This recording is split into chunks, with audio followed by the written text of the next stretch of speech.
السلام علیکم ګرانو هیوادوالو خدای وکړي چې روغ اوسئ. زیاتره خلک په دې باندې پریشانه وي چې د مثال په طور تیر کال مې پلانونه جوړ کړي وو او په هغې کې مو څه ونه کړل یا مو هغه ټول پلانونه لاسته رانه وړل.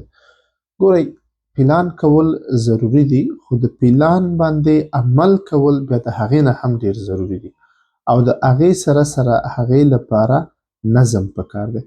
بغیر له نظم نه مخې ته تګ مشکله ده. نو د راتلونکي کال مثال په طور 2026 کې دا کوشش وکئ چې ځان دپاره نظم وټاکئ، ډیسپلین مو را جوړ کئ او وړه وړونه شروع وکئ. کومې وعدې چې له ځان سره کوئ په هغې باندې عمل وکئ، کوم پلانونه چې لیکئ په هغې باندې کوشش وکئ، واړه واړه قدمونه واخلئ تر څو مخې ته لاړ شئ. بل دا دی چې په خپل ژوند کې یو څه بدلون راولئ. هغه بدلون د وړو عادتونو نه شروع وکئ.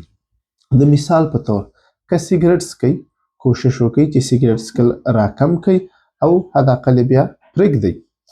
که ورزش نه کوئ کوشش وکئ چې د قدم وهلو نه شروع وکئ او د وخت په تېرېدو سره بیا منډه ووهئ، نور سپورټ یا فزیکي فعالیت کې ګډون کوئ تر څو مو روغتیا ورسره ښه شي.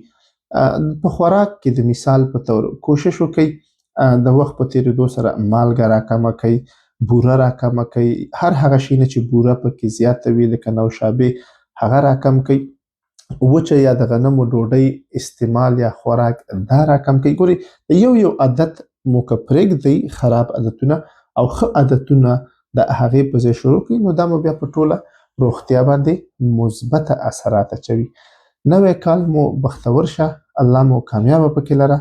موږ ته هم دعاګانې کوئ. ښه وخت ولرئ. د خدای په امان.